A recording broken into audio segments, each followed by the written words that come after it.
तो स्वागत है आप सभी का मेरे YouTube चैनल पर। और आज हम बात करेंगे अब 3D में हम 11.2 चैप्टर पढ़ने से पहले उसमें जितना चीज है वो उसका जानकारी प्राप्त करते हैं। देखिए, सबसे पहला बात कर रहा है कि equation of line in space. अभी तक हम बात कर रहे थे वेक्टर का, 3D का, डायरेक्शन कोसाइन, डायरेक्शन रेशियो, पूरा चीज पर। अब स्पेस में जो बात करेंगे कि 2 पॉइंट होगा।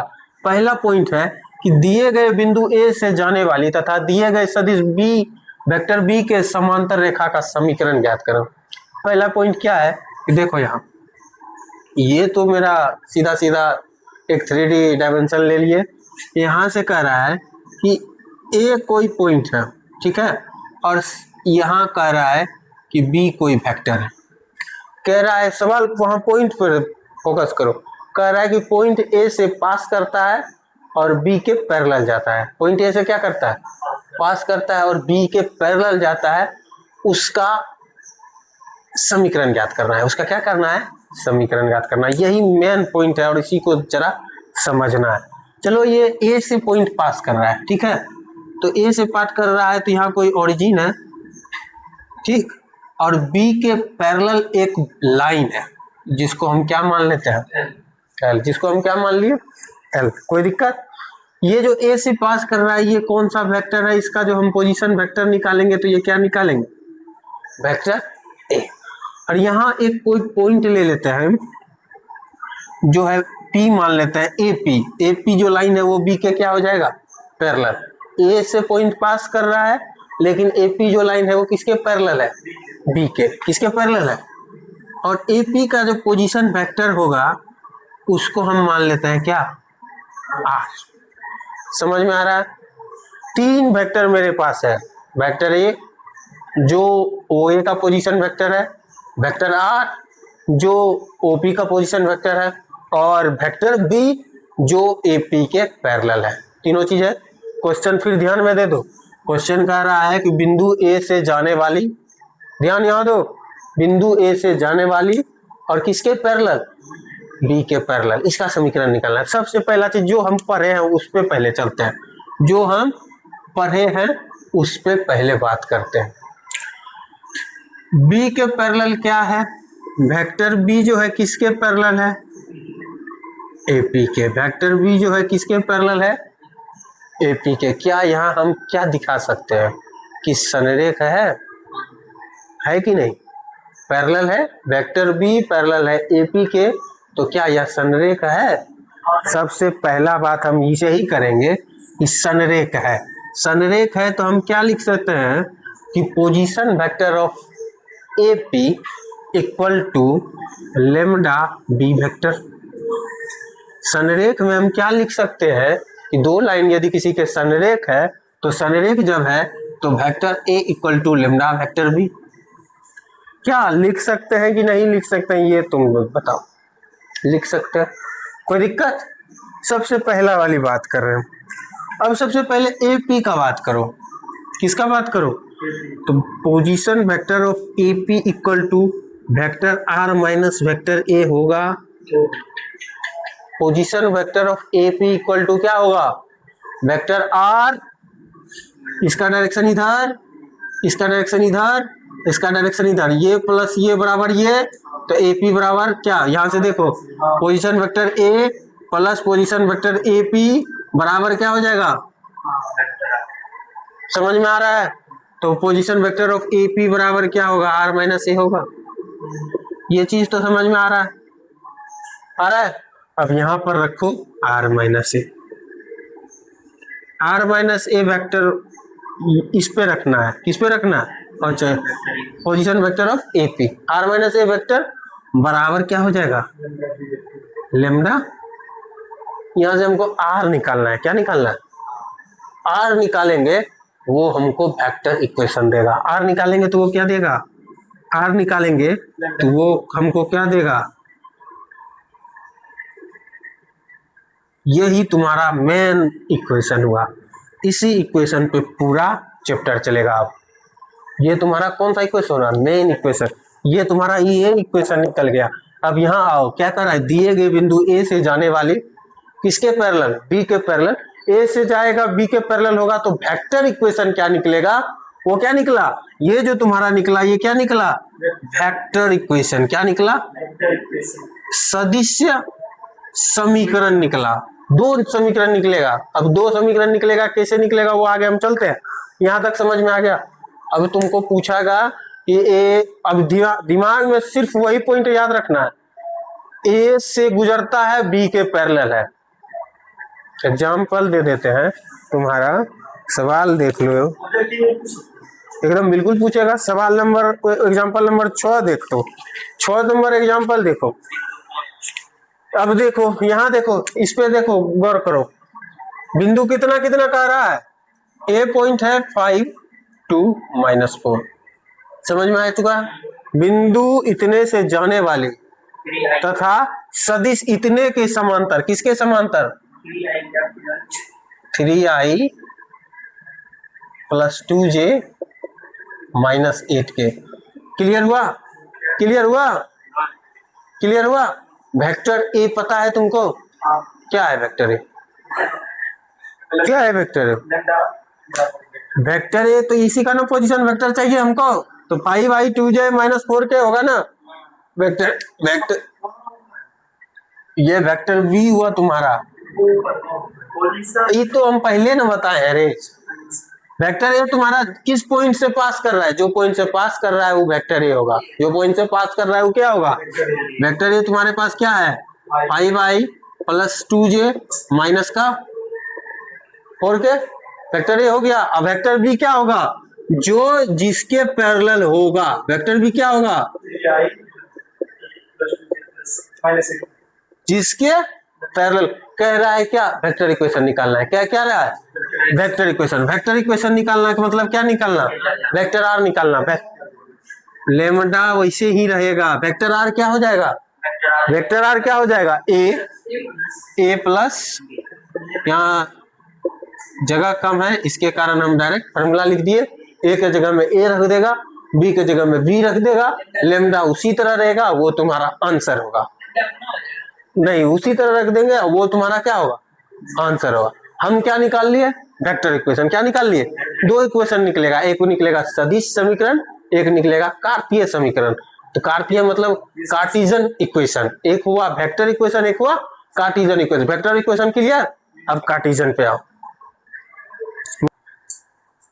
चलिए तो हम बात करते हैं, वेक्टर इक्वेशन पढ़ लिया, अब कार्टिजन फॉर्म पढ़ेंगे। अब पहले बात करते हैं कार्टिजन फॉर्म क्या है, कार्तीय समीकरण क्या है। कार्टिजन फॉर्म मतलब हम क्या कहते हैं, कार्तीय समीकरण। कार्तीय समीकरण ये है कि मान लेते हैं कि ये जो आर है जो वो है xi + yj और प्लस क्या है z के, मानते हैं। चलो आर है क्या, xi yj और z के, ये लेके चलेंगे। और वेक्टर ए किसके, कौन सा पॉइंट से पास कर रहा है, वेक्टर ए से। कौन सा पॉइंट से पास कर रहा है, वेक्टर ए को मान लेते हैं x1i y1j और z1 के। समझ में आ रहा है। और किसके पैरेलल है, वेक्टर बी के। वेक्टर बी को मानते हैं x2i y2j और z2 के। यहां तक क्लियर है। अब इसको वेक्टर फॉर्म में क्या कह सकते हैं, वेक्टर इक्वेशन कैसे निकाले थे, वेक्टर इक्वेशन निकाल लेते हैं, vector R A plus lambda B. Vector R तुम्हारा क्या आएगा, xi yj z के। क्लियर, समझ में आना चाहिए। वेक्टर ए तुम्हारा क्या आएगा, x1i y1j और z1 के। क्लियर है, कोई दिक्कत। और वेक्टर बी तुम्हारा क्या है, x2i y2j प्लस z2 के। क्लियर, समझ में आ रहा। अब यहां से आई इधर भी है, आई उधर ही है, आई को एक साथ करो तो क्या करेगा, xi, इसको पहले अभी लिखो, पहले वहां से चलो, यहां से क्या को x1 प्लस लेमडा x2i होगा। क्लियर हुआ। फिर क्या होगा, y1 प्लस लेमडा y2j होगा, z1 प्लस लेमडा z2 होगा। क्या क्लियर है। अब देखो दोनों तरफ, हम पहले भी पढ़ चुके हैं वेक्टर में, यदि दो इक्वेशन बराबर हो वेक्टर का, तो आई के आई का साथ बराबर होगा, जे के साथ बराबर होगा। के साथ बराबर होगा। जब आई के साथ बराबर होगा तो यहाँ से गौर करो, x बराबर क्या लिखाएगा, तो लेमडा बराबर क्या निकालेंगे यहाँ से, ठीक निकलेगा। फिर दूसरा बात करो, दूसरा फिर यहाँ से लेमडा बराबर क्या निकलेगा,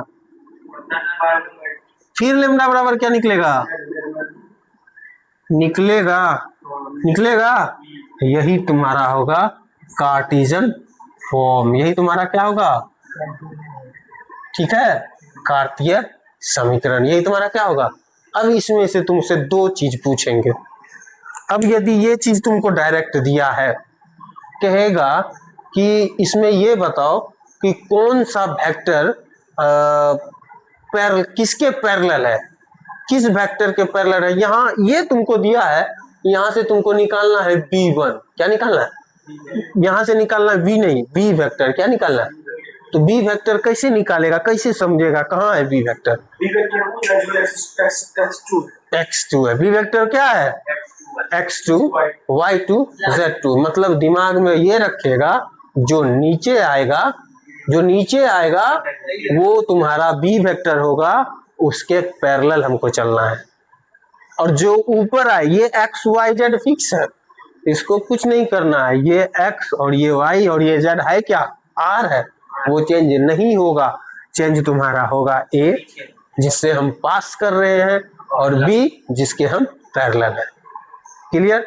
अब यहाँ से एक एग्जांपल लेके चलेंगे। वेक्टर इक्वेशन पता है, सेम क्वेश्चन जो था उसी का कार्टेशियन फॉर्म लिखेंगे। अभी तुरंत एक सेम क्वेश्चन लिखे थे और उस सेम क्वेश्चन जो एग्जांपल है उसका कार्टेशियन फॉर्म कैसे लिखेंगे। देखो क्वेश्चन है तुम्हारा कि वेक्टर ए, यानी कि वही देखो एग्जांपल नंबर 6, बिंदु इतना से जाने वाली, यानी कि वेक्टर ए कह रहा है कि 5/2j माइनस का, और वेक्टर बी कह रहा है 3i + 2j माइनस का।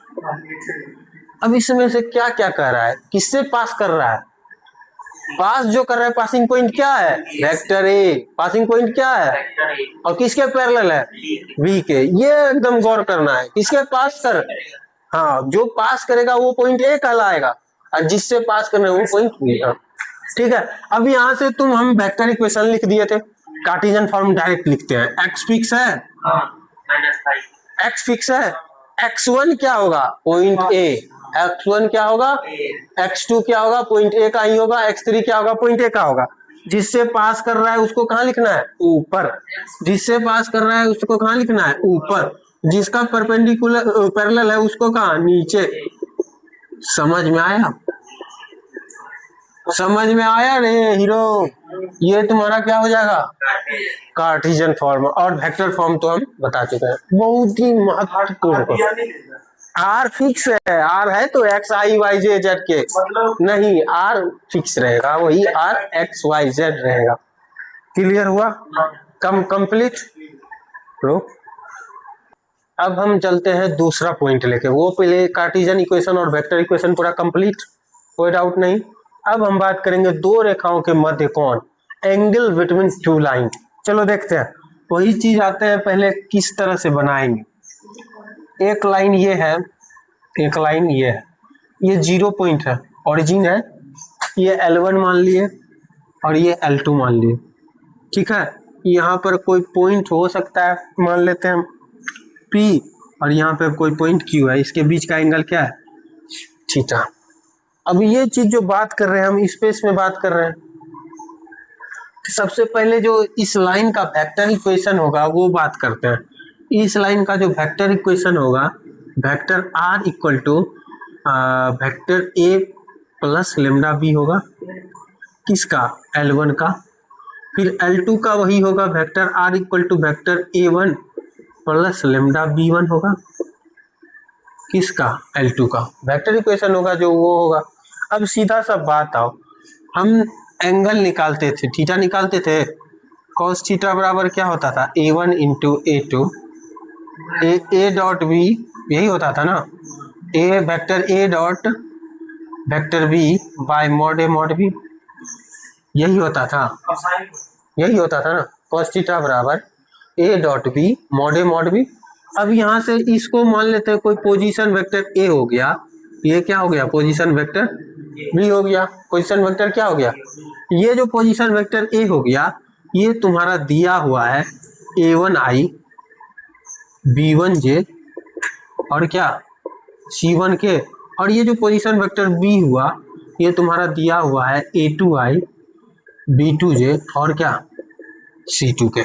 ठीक है, दो एंगल के बीच का कौन निकालना है, दोनों का पोजीशन वेक्टर दिया हुआ है, तब सीधा सीधा cos थीटा का क्या फॉर्मूला होगा ये बताओ, ए वेक्टर बी यानी कि इस दोनों का क्या मॉड, इस दोनों का क्या डॉट प्रोडक्ट क्या होगा a1 into a2 plus b1 into क्या c1 इंटू क्या, ये हम जानते हैं कि नहीं जानते, मॉड ऑफ ए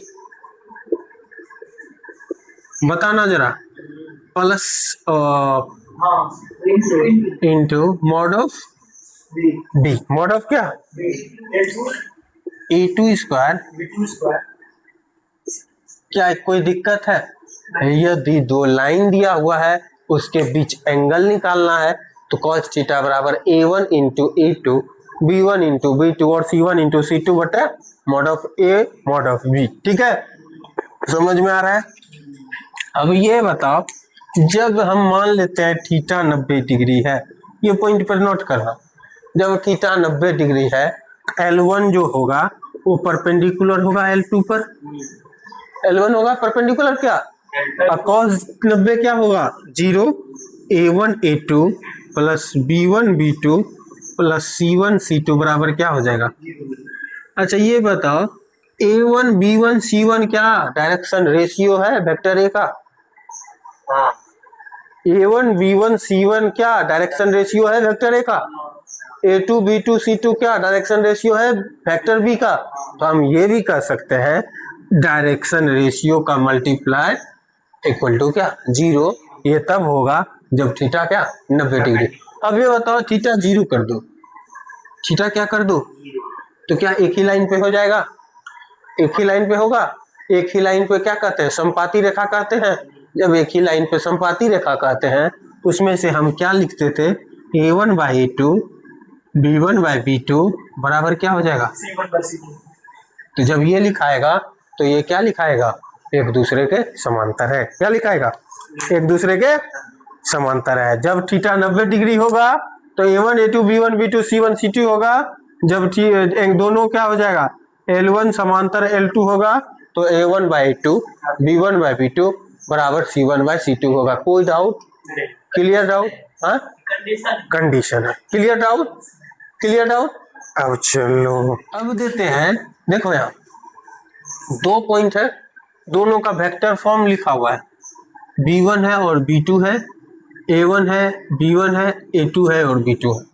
ठीक है, वेक्टर फॉर्म लिखा रहा, इस पॉइंट से पास कर रहा है इसके पैरेलल है, इस पॉइंट से पास कर रहा है इसके पैरेलल है। जब पॉइंट निकालना होगा तो cos थीटा बराबर, जब वेक्टर इक्वेशन होगा तो cos थीटा बराबर होगा b1 dot b2 by b1 mod b2, cos theta होगा vector b1 dot b2 by क्या हो जाएगा mod of b1 into b2। समझ में आया कुछ, ये क्या होगा इसका मॉड निकाल देगा तो ये दोनों एंगल का क्या cos थीटा निकल जाएगा, एंगल निकल जाएगा।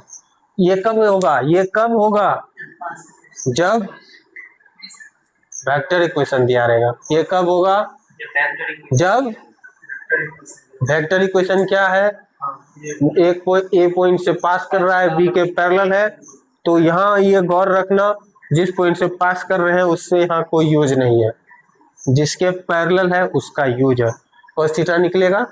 समझ में भाई, बहुत ही इंपॉर्टेंट पॉइंट बता रहे हैं, इसमें कार्टिजन फॉर्म में भी बताएंगे। देखो अब यदि कार्टिजन फॉर्म लेगा, देखते जाओ, अब देखो कार्टिजन फॉर्म लेंगे, कार्टिजन फॉर्म इसका x minus x1 by a1 बराबर y minus y1 by b1 z minus z1 by c1, एक लाइन का हो गया, एक लाइन का कार्टिजन फॉर्म। दूसरा लाइन ले लेते हैं x minus x2 by e2 y minus y2 by B2 Z minus Z2 by C2। अब देखो x1 y1 z1 क्या है, वेक्टर A है, क्या है, पढ़ चुके हैं ना। और a1 b1 c1 क्या है, वेक्टर B है, क्या है, पैरेलल, पैरेलल का नीचे ही ना। तो यहाँ से B1 निकलेगा तो क्या निकलेगा, यहाँ से वेक्टर B1 निकलेगा तो क्या निकलेगा, a1i b1j और c1 के, और यहाँ से B2 निकाल लेंगे a2i b2j और क्या C2 के निकाल लेंगे। उसके बाद हम क्या cos थीटा निकालेंगे। cos थीटा क्या हो जाएगा, a1 a2 b1 b2 c1 c2 जो हम निकाल चुके हैं अभी, by mod of root under a1 का स्क्वायर b1 का स्क्वायर c1 का स्क्वायर रूट अंडर a2 का स्क्वायर b2 का स्क्वायर c2 का स्क्वायर। समझ में आया कुछ, समझ में आया कुछ। अब पूरा क्लियर समझ लो एक बार, यदि दिक्कत है तो दो रेखाओं के मध्य कोण निकालना है। यदि वेक्टर इक्वेशन दिया हुआ है तो cos थीटा बराबर b1 डॉट b2 और ये जो होगा इसका मॉड निकालना है, ये जो होगा इसका क्या मॉड निकालना है। cos थीटा बराबर b1 dot b2 bye mod of b1 mod of b2 का मॉड निकाल देंगे, दो रेखाओं के बीच का एंगल निकल जाएगा। और यदि कार्टेशियन फॉर्म दिया हुआ है, सबसे पहले बात एक बार फिर से बता रहे हैं, कार्टेशियन फॉर्म में जो नीचे दिए रहेगा वो पैरेलल पॉइंट होगा, वो क्या होगा, उसके पैरेलल जा रहा है, तो उसी से बात करेंगे। तो वेक्टर बी जो होगा वो नीचे का होगा, वेक्टर B2 जो यहाँ से निकालेंगे वो नीचे का निकालेंगे, वो लिख लेंगे तो उसका कार्टेशियन फॉर्म से हम निकाल। चलिए अभी हम पढ़ लिए हैं कि दो लाइन का इक्वेशन दिया हुआ है तो कैसे एंगल निकालेंगे। तो दो एग्जाम्पल, एग्जाम्पल नंबर 7 क्या दिया हुआ है, वेक्टर इक्वेशन दिया हुआ है, क्या दिया हुआ है, और एग्जाम्पल नंबर 8 क्या दिया हुआ है, कार्टेशियन का इक्वेशन दिया है। ठीक है, तो सबसे पहले जो cos थीटा निकालते थे वो क्या निकालते थे, b1 dot b2 by b1 का मॉड मॉड ऑफ b2 का मॉड, यही निकाल रहे हैं cos थीटा। तो यहाँ से b1 क्या है, पैरेलल, किसके पैरेलल जा रहा है, ये तुम्हारा क्या होगा, ये तुम्हारा क्या होगा, क्या निकाल लेगा, सिर्फ हम समझाने के लिए एग्जाम्पल लिखे हैं, सॉल्व हो जाएगा। इसका दोनों का डॉट करेगा, मॉड निकालेगा और उसका मॉड निकालेगा, थीटा का एंगल निकालेगा, क्लियर। अब यहाँ से ये इक्वेशन कार्टेशियन है, इसमें b1 क्या होगा, b1 जो पैरेलल लाइन है, b1 जो पैरेलल लाइन है जो नीचे है वो होगा 3i plus 5j plus 4k, और वही b2 क्या हो जाएगा, i plus j plus 2k। क्या यहाँ से हम इसको सॉल्व कर सकते हैं, यहाँ से ऐसे भी सॉल्व कर सकते हैं, नहीं कैसे कर सकते हैं, तो cos थीटा बराबर a1 a2 b1 b2 c1 c2 bye mod कर देंगे, पर है ना, कर सकते हैं ना, एग्जाम्पल दे दिया और यही सवाल भी है, इसलिए जो है सवाल भी है, तो सवाल जब बनाएंगे तो देख लेंगे। ठीक है, बन जाएगा तो एग्जाम्पल बना लेना। अब देखो हम बात क्या कर रहे हैं, तीसरा, इसमें से तीसरा पॉइंट होगा इस चैप्टर में, बात करेंगे दो रेखाओं के मध्य न्यूनतम दूरी। मान लेते हैं, चलो एक बात करो, ये दो रेखा है, ठीक है, ये दो रेखा है, एक मान लेते हैं L1 है और एक क्या है, अच्छा ये एक पॉइंट है जो A1 है और यहाँ एक पॉइंट है जो, या मान लो ये A1 वेक्टर है और ये A2 वेक्टर, ठीक है। अब दो रेखा है तो चलो ये A1 वेक्टर है, क्या इस ये डिस्टेंस छोटा हो, इस तीन चीज लिखे हम, क्या लिखे हैं, तीन लाइन है मेरे पास, तीन लाइन में सबसे शॉर्टेस्ट डिस्टेंस कौन सा होगा, जो इसके परपेंडिकुलर होगा। सबसे शॉर्टेस्ट डिस्टेंस ये दोनों के बीच क्या होगा, सबसे शॉर्टेस्ट डिस्टेंस दोनों के बीच क्या होगा, जो दोनों रेखाओं के बीच परपेंडिकुलर होगा। क्या थोड़ा सा भी इधर करेंगे तो डिस्टेंस ज्यादा हो जाएगा, इधर करेंगे डिस्टेंस ज्यादा हो जाएगा। यदि ये A2 वेक्टर है, ये A1 वेक्टर है और एंगल परपेंडिकुलर है, ठीक है, एंगल का परपेंडिकुलर है, तो सबसे पहले cos थीटा बराबर टू परपेंडिकुलर का फॉर्मूला हमको क्या आता था, b1 dot b2 mod of b1 mod of b2 का मॉड, ये तो cos थीटा बराबर आता था कि नहीं आता था। अब दो पॉइंट का शॉर्टेज डिस्टेंस निकालना है, क्या निकालना है, डिस्टेंस, जिसमें तुम्हारे पास डायरेक्शन भी होगा, जिसमें तुम्हारे पास वेक्टर भी, मतलब क्या, परिमाण भी होगा, डायरेक्शन भी होगा और परिमाण भी होगा, मतलब दिशा और परिमाण दोनों होगा। और दिशा और परिमाण किस में होता है? वेक्टर में। और वेक्टर कौन सा प्रोडक्ट कहलाता है? Cross product. वेक्टर कौन सा प्रोडक्ट है? यहाँ से दो चीज अंतर आएगा, यहाँ डॉट में चल रहे थे, अब यहाँ जो परपेंडिकुलर ले रहे हैं किसमें लेंगे? क्रॉस में लेंगे। अब यहाँ से आते हैं, तो इसका जो शॉर्टेज डिस्टेंस का फॉर्मूला होगा, पहले तो परपेंडिकुलर के हिसाब से चलेंगे, b1 क्रॉस b2 बाय होगा b1 क्रॉस b2 का मॉड। समझ में आया?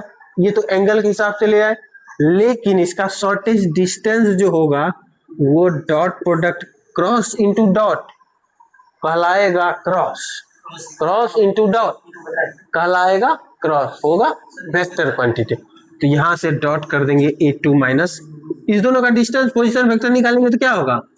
अरे इस दोनों का पोजीशन वेक्टर निकालेंगे तो क्या होगा? a2 माइनस a1 होगा, और एंगल ये निकलेगा, तो ये तुम्हारा निकलेगा शॉर्टेज डिस्टेंस। बराबर में क्या, इसको सॉल्व करेंगे तो इस दोनों का शॉर्टेज डिस्टेंस निकल जाएगा। इसको सॉल्व करेंगे, इस दोनों का क्या निकलेगा? हाँ देखो, अब देखो क्लियर कर दो, देखो क्लियर कर दो।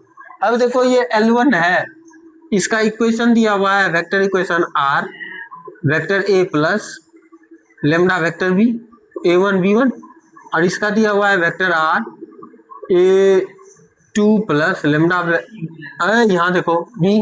क्लियर है? दो का वेक्टर इक्वेशन दिया हुआ है, दो का वेक्टर इक्वेशन दिया हुआ है कि नहीं दिया हुआ है? और ये जब वेक्टर इक्वेशन दिया होगा cos थीटा किससे निकालते थे? b1 से b2 से। किससे निकालते थे? तो ये b1 क्रॉस b2 यहाँ से करेगा, mod of b1 cross mod of b2 करेगा, मॉड ऑफ b1 है, b1 क्रॉस b2 का मॉड करेगा, और a2 माइनस a1 को घटाएगा, ये निकलेगा शॉर्टेज डिस्टेंस का फॉर्मूला। क्या निकलेगा? समझ में आया? कुछ बनेगा सवाल। अब कार्टेशियन में एक बार देख लेते हैं, कार्टेशियन में भी देख लेते हैं। L का यदि कार्टेशियन फॉर्म दिया रहेगा, यदि L1 दे दिया x minus x1 by a1, y minus y1 by b1, z minus z1 by c1, Cartesian form होगा कि नहीं होगा? वही L2 दे दिया x minus x2 by a2, y minus y2 by b2, z minus z2 by c2, Cartesian form दे दिया। यहाँ से b1 क्या होगा? a1 b1 c1, b1 c1, a1 b1 c1 a1 b1 होगा, a2 b2 c2 b2 होगा कि नहीं होगा? नहीं समझ आ रहा है तुमको? b1 वेक्टर क्या होगा? a1i plus b1j plus c1 के होगा, b2 वेक्टर क्या होगा? जो नीचे होगा, और a1 होगा यहाँ से x1 y1 z1, और a2 होगा x2 y2 z2 होगा। यहाँ से लिख के सॉल्व कर सकते हैं। कार्टेशियन फॉर्म रहेगा तो भी हमको शॉर्टेज डिस्टेंस निकाल सकते हैं, वेक्टर इक्वेशन रहेगा तो भी शॉर्टेज डिस्टेंस निकाल सकते हैं। a2 माइनस a1, हाँ निकाल सकते हैं। एक एग्जांपल कर लेंगे तो सॉल्व क्लियर हो जाएगा सब। पहले इसका एक एग्जांपल कर लो। हाँ अब देखते हैं सवाल, इसी पर एक एग्जांपल देख लेते हैं। एक वेक्टर इक्वेशन दिया हुआ है, वेक्टर इक्वेशन दिया हुआ है। सबसे पहले a1 सारा चीज लिखो, a1 लिखो, a1 क्या हो जाएगा तुम्हारा? i प्लस j होगा। b1 लिखो, b1 क्या होगा तुम्हारा? माइनस j प्लस के। समझ में आ रहा है कुछ? a2 लिख लो, यहीं पे लिखो, a2 क्या होगा? और b2 क्या हो जाएगा? प्लस 2 के। यही ना? इसका क्या निकालना है? Shortage distance. क्या निकालना है? शॉर्टेज डिस्टेंस क्या कहता है? b1 cross b2। सबसे पहले क्या? b1 cross b2। b1 cross b2 कैसे निकालेगा? ij k से, ij k से निकालेगा 3 माइनस 5 2। क्लियर है? क्लियर है? i बराबर क्या आएगा? i से क्या आएगा? इसको करेगा -2 और प्लस का 5, -2 प्लस का 5 3i माइनस j 2 दूना 4 में 3 एक हो जाएगा, खत्म कर देते हैं के -10 और प्लस का -10 और प्लस का 3 -7। ठीक है, कोई दिक्कत? ये जो तुम्हारा निकला क्या निकला? V1 क्रॉस, और हमको निकालना क्या है फार्मूला? फिर देखो फार्मूला क्या करा है। हाँ A2 - A21 निकालेंगे, पहले मॉड तो निकाल लो। 3 × 9 1 10 और 49, कितना? 59। ठीक है, ये निकल गया तुम्हारा क्या? V1 cross V2। अब निकालना क्या है? A2 - A1। A2 - A1 निकालो। 2 में 1 गया 1, J में J गया 0, माइनस का K खाली बचेगा। क्या बचेगा? यहाँ तक कोई दिक्कत है? अब देखो फार्मूला पे आ जाओ। cos थीटा बराबर डिस्टेंस, शॉर्टेज डिस्टेंस ना, V1 cross V2 bye mod of V1 cross V2 A2 - A1 dot हुए ना, यही है शॉर्टेज डिस्टेंस का फार्मूला। फार्मूला तो याद रहेगा। अब ये तुम्हारा V1 क्रॉस V2 कितना निकला? V1 क्रॉस V2 निकला 3i -j माइनस का C1 के डॉट A2 - A1 क्या निकला? i - k by √59। क्लियर है? अब i को i से करेगा तो क्या आएगा, अब k से k को करेगा तो क्या आएगा? Minus plus 7 by 59। 10 by j तो 0 हो जाएगा ना, सिर्फ और सिर्फ j बचेगा। तो j को किससे करेगा? किसी से नहीं। खत्म हुआ कहानी। अब एक और पॉइंट बचा है, उसको कर लेते हैं। रुको, अब बात करते हैं कि एक लास्ट पॉइंट बचा है इस चैप्टर का, उसके बाद चैप्टर में चलेंगे। समांतर रेखाओं के बीच की दूरी। दो समांतर रेखा है, जब समांतर रेखा है तो वेक्टर इक्वेशन क्या होगा? यदि दो समांतर रेखा है तो पॉइंट A1 और A2 तो चेंज होगा, लेकिन पैरेलल जो लाइन होगा वो B1 B2 बराबर होगा। वो क्या होगा? B1 B2 बराबर होगा। जब B1 B2 बराबर होगा तो उसका वेक्टर इक्वेशन होगा लेमडा B और A2 plus lambda B vector, यानी B बराबर हो गया। जब B बराबर हो गया, दो समांतर रेखा का बीच का डिस्टेंस निकालना है, तो डिस्टेंस कैसे निकालेंगे? B1 क्रॉस B2 करते थे वहां, लेकिन यहाँ तो B बराबर है तो सिर्फ B dot A2 - A1 bye mod of B करना पड़ेगा। मॉड ऑफ B करना पड़ेगा, समझ गया? वहाँ B1 क्रॉस B2 लेते थे जब दो अलग अलग वो क्या रहता था, वेक्टर रखता था। यहाँ सेम है तो B को B मान लेके चलेंगे। तो हमने क्या सब पढ़ा? 3D के पहला पॉइंट में हमने पढ़ा कि स्पेस के लिए बारे में बात किया। किसके बारे में बात किया? स्पेस के बारे में बात किया। सबसे पहला पॉइंट पढ़ा, चलो शॉर्ट में वन शॉट देख लेते हैं एक बार। इस पॉइंट को हम तुम देख लेना। सबसे जो पहला पॉइंट पढ़ा एकदम बहुत इंपॉर्टेंट है, इसका बना लो यदि शॉर्ट बनाएगा तो। सबसे जो पहला पॉइंट पढ़ा वो पढ़ा वेक्टर इक्वेशन। क्या पढ़ा? वेक्टर इक्वेशन किसे कहते थे? Vector R equal to vector A plus lambda B vector. समझ में आया कुछ? जहां ए से पास करता था और बी के समांतर था, ये ठीक था। उसके बाद पढ़े हम क्या? Cartesian form. क्या? Cartesian form x - x1 by a1 बराबर y - y1 बाय b1 बराबर z - z1 बाय c1। ठीक है, ठीक है। अब चलो, अब क्या पढ़े? दो चीज, कार्टेशियन और इक्वेशन पढ़ लिए। उसके बाद हमने पढ़ा दो रेखाओं के मध्य बीच का, दो रेखाओं के बीच का कोण। दो रेखाओं का बीच का कोण कैसे निकालता था? B1 dot B2 B1 mod of B1 mod of B2 का मॉड, यही निकालते थे। या कार्टेशियन में फॉर्म में बात करेंगे A1 A2 plus B1 B2 plus C1 C2 by root under A1 square B1 square C1 square और फिर A2 square B2 square C2 square. ठीक। तीसरा पॉइंट मैंने पढ़ा दो रेखाओं का मध्य न्यूनतम दूरी। दो रेखाओं का मध्य न्यूनतम दूरी, डिस्टेंस निकालना होगा दो रेखाओं के मध्य, तो क्या होगा? B1 cross B2। ठीक है, याद रहेगा ना? A2 - A1 bye B1 cross B2 का मॉड और पूरा का मॉड। जहां क्या है ए क्या है बी, क्लियर है। अब पढ़ा हम, अब लास्ट पॉइंट क्या पढ़ा कि समांतर, दो समांतर रेखाओं का बीच की दूरी बी a2 माइनस a1 बटे मॉड ऑफ बी का पूरा का मॉड, क्लियर। इतना चीज पढ़ा, यानी कि मैंने 3D जो है कंप्लीट कर लिया है। अब सिर्फ चैप्टर बाकी है, चैप्टर करेंगे, मिसलेनियस करेंगे, 3D खत्म।